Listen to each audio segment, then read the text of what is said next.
cripto. Para falar com a gente aqui, Walter Rebelo, chega mais com a sua participação aqui. Fazia tempo que ele não aparecia. Obrigada pela participação mais uma vez. Oi, Paula. Olá a todos os investidores que nos acompanham. É sempre um prazer estar aqui com vocês. Prazer é nosso e, claro, para falar aí de criptomoedas, porque a gente viu o Bitcoin se valorizar bastante. Falamos aqui algumas vezes, você comentou sobre essa valorização, a aprovação do ETF, mas hoje vimos alcançar aí 52 mil dólares o valor do Bitcoin. Se inclui a esse resultado do Bitcoin nesse começo de ano, a aprovação dos ETFs, queria que você comentasse um pouquinho, né, sobre esse impacto positivo no Bitcoin e, claro, quais seriam aí, se tem outros motivos para esse rally do Bitcoin nesses últimos dias?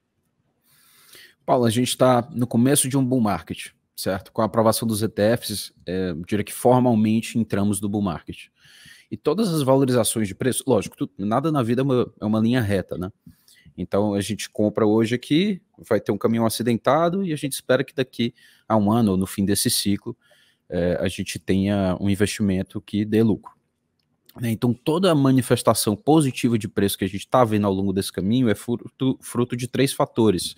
Um deles é o ETF, que alimenta o preço positivamente através de um canal de demanda, a demanda institucional.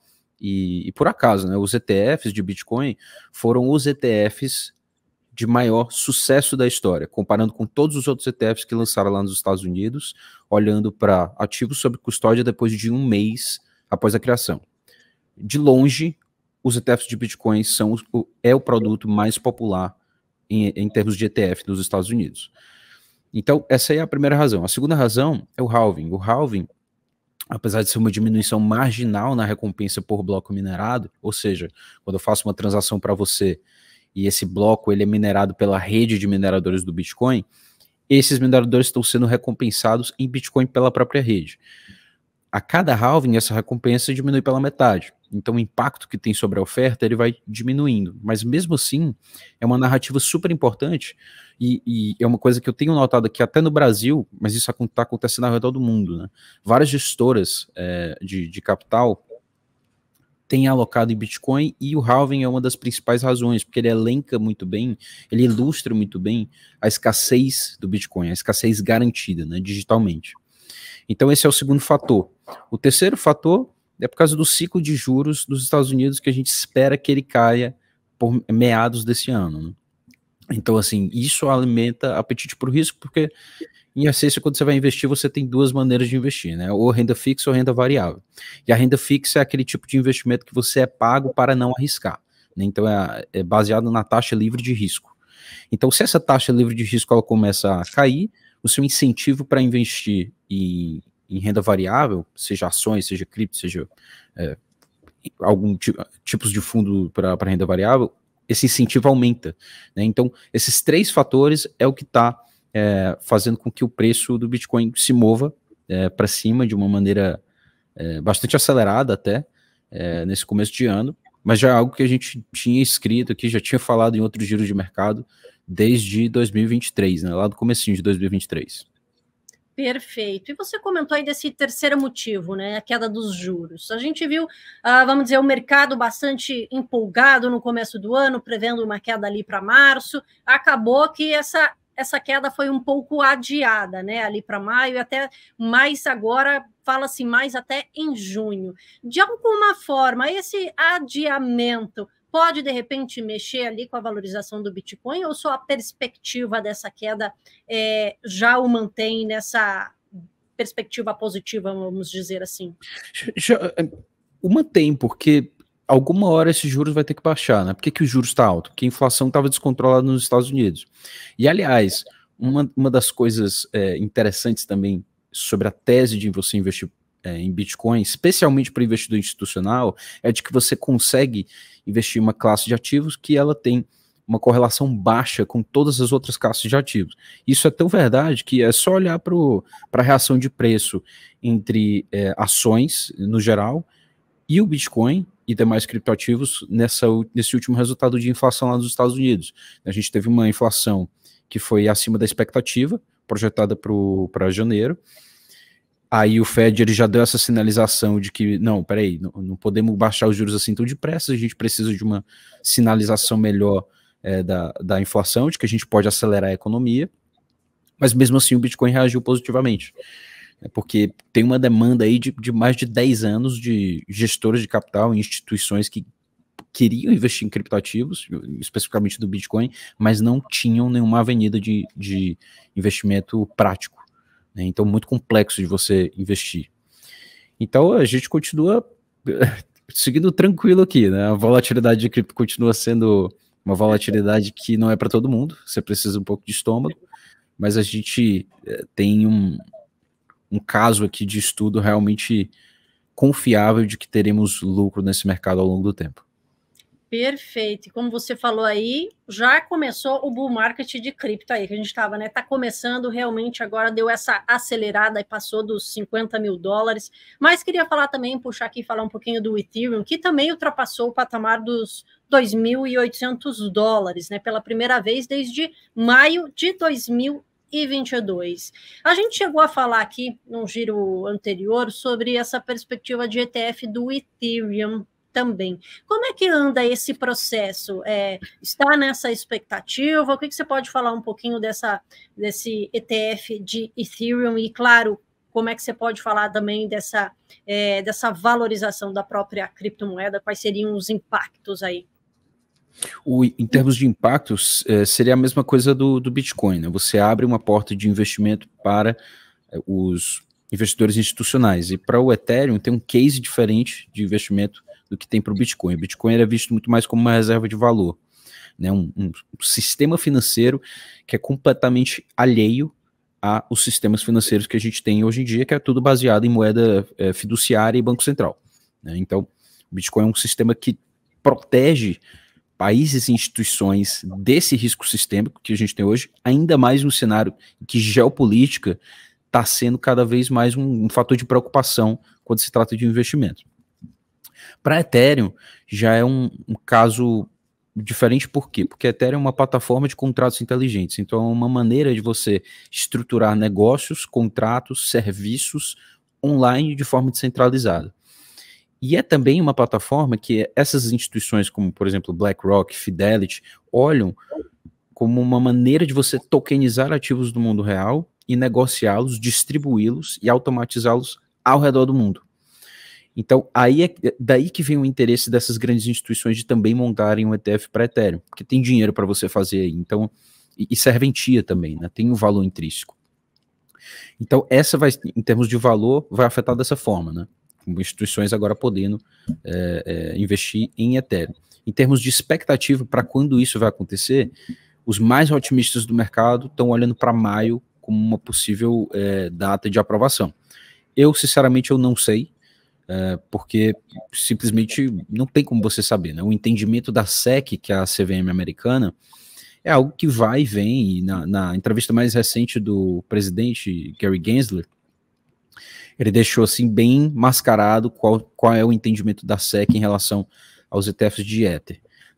E eles são tão ariscos com cripto, para você ter uma ideia, que uma das coisas que ele mencionou nessa entrevista recente foi que, olha, o nosso entendimento sobre os riscos de cripto não muda, mesmo depois da aprovação do Bitcoin, que a aprovação do Bitcoin foi uma mera consequência sensata do caso da Grayscale, né, que eles estavam em uma disputa judicial sobre a conversão do fundo fechado da Grayscale, o GBTC, em ETF, eles terminaram perdendo, e aí tiveram que aprovar o ETF de Bitcoin, porque simplesmente não fazia sentido mais não aprovar.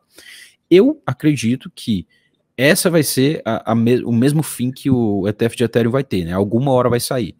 Só é impossível dizer se vai ser de fato em maio, mas eu acho que acontece esse ano. Olha só, a perspectiva continua, né? Eu acho que o tempo, essa aprovação do ETF de Bitcoin deu uma acelerada na própria, né, aprovação do Ethereum. E vamos dar um passinho para trás aqui, Walter, porque chegou uma pergunta aqui que talvez possa ser uma questão aqui para muita gente que assiste a gente, né? Você acabou falando um pouco, mas queria que você entrasse um pouquinho mais na questão por que o Bitcoin é considerado um investimento. Claro. Por que ouro é considerado investimento? A gente pode pensar assim, por que relógio Rolex é considerado investimento? Por que imóvel é considerado um investimento? Porque essas coisas, elas têm um valor intrínseco. Então, quando a pessoa ela olha para o Bitcoin, né, e ela ainda não entende o que é o Bitcoin de verdade, ela pensa, não, mas peraí, isso aqui é um número na minha tela do meu celular, que basicamente é a mesma coisa que R$1 na minha conta do Nubank. Só que quando você olha para aquele real que está na sua conta do Nubank, a infraestrutura por trás dele é completamente diferente do Bitcoin. Por quê? Porque o real que você tem na carteira, ele é uma moeda que pode ser emitida ad eterno, ou seja, para sempre, por um banco central. Por que o Banco Central emite moeda? Tem um mecanismo, caso você não saiba, todo título do Tesouro, ou seja, vou começar aqui pelo governo, né? Por que o Bitcoin é algo que vale a pena você investir como uma reserva de valor? Porque hoje em dia todo governo emite dívida, e o governo ele tem duas maneiras de conseguir dinheiro: ou ele te cobra imposto, ou ele emite dívida, né? E no final tudo vira imposto, porque o governo ou ele vai dar calote sobre a dívida, ou então ele vai ter que pagar essa dívida captando dinheiro de imposto. Então, não existe um sistema financeiro em que o cidadão não está sendo cobrado, ou ele pode ser eventualmente até censurado, ou tomado o seu dinheiro, como foi o caso lá do Collor em 97, quando você está sujeito a um sistema que é centralizado. E o Bitcoin é justamente a saída desse sistema, porque ele te entrega um dinheiro que é escasso, digitalmente escasso, em uma rede que é distribuída. Então você não consegue forjar pagamentos. Porque é uma rede distribuída, é um acordo entre várias pessoas, milhares de pessoas, milhões de pessoas que estão em uma rede de pagamentos, né? Então, é daí que nasce a tese de investimento em Bitcoin. Você tem um ativo que é escasso, ele tem mobilidade de capital, então não é como o ouro, né? Porque você pode até falar, né? Ah, não, o pessoal lá da Ucrânia entrou em guerra, teve que sair do país, mas como é que faz para sair com ouro, né? Por exemplo, como uma reserva de valor para salvar a tua família? Não existe isso, não tem como você fracionar o ouro e utilizar ele para uma compra. O Bitcoin está sendo descoberto como uma reserva de valor e até como um meio de transação. Então, são esses vários fatores que vale a pena você estar investido nessa classe de ativo. Dito isso, o Bitcoin só tem 15 anos de idade. Então, isso é um risco, mas eu diria que, pessoalmente, que eu acho que o maior risco é você ficar de fora. Perfeito. E, claro, a principal indicação aí de investimento é o Bitcoin. O que você pode falar? A gente falou também aqui do Ethereum, né, que também se valorizou bastante. O que você poderia falar, de repente, de alguma outra cripto que pode capturar também essa valorização? Olha, a gente pode entender o mercado como o Bitcoin, como sendo o farol do mercado, né? E todas as outras moedas, elas meio que seguem o Bitcoin. Lógico, a gente não vai conseguir aprofundar demais aqui o assunto, mas o mercado ele pode ser entendido em Bitcoin e as outras altcoins. Então, quando a gente tem um bull market, o que tende a acontecer, geralmente, né? Olhando com base no histórico? Especulação tende a aumentar, então você vê projetos que têm outras propostas de valor, diferente do Bitcoin, que simplesmente crescem em preço por conta de especulação e não por conta de valor intrínseco. Então, como o Enzo estava falando agora há pouco, né? Tem sempre uma questão que o investidor ele tem que estar de olho, que é o preço do papel e o valor intrínseco da ação, né? O valor intrínseco do ativo que você está investindo. Então, que outras moedas podem se valorizar juntamente com o Bitcoin? Várias outras. A questão é, quais dessas outras moedas irão se valorizar mais do que o Bitcoin? E quais dessas moedas você pode estar exposto ao longo prazo? Porque nesse mercado aqui, se o top 10 de ação, das ações do mundo, né, mudam constantemente, quem dirá em cripto? Então, quais criptos ficam ali no topo, no top 10 ao longo dos anos? Quais criptos tendem a crescer? E eu diria que tem vários nichos, né?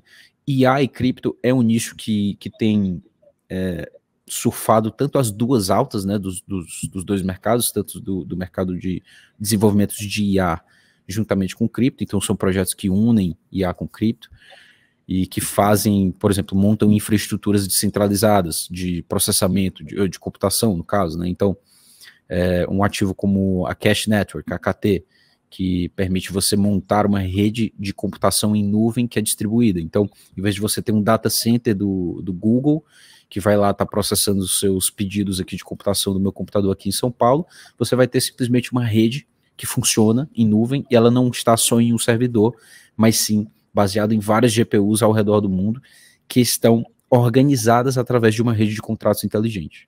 Então, assim, são várias aplicações que a gente poderia falar aqui, mas especialmente para o investidor que está começando, tem 2 ativos que não podem faltar na sua carteira, que é Bitcoin e Ethereum. E esses 2 ativos já vão, sim, dar um bom retorno a longo prazo. E longo prazo é o que eu quero dizer 5 anos para frente. Claro, vamos seguir também, né? Conforme você falou, começamos o bull market, claro. Conforme a gente for indo aqui no giro, a gente vai falando também de outras criptomoedas, mas já ficaram aí as recomendações do Walter para você que quer aproveitar aí o bull market. Mais uma vez, obrigada pela participação. Excelente quinta-feira aí para você, Walter. Espero te ver em breve aqui no nosso giro. Maravilha, Paula. Qualquer coisa, avisa a gente aqui. Forte abraço para você e para todo mundo que está nos acompanhando. Obrigadão, até mais.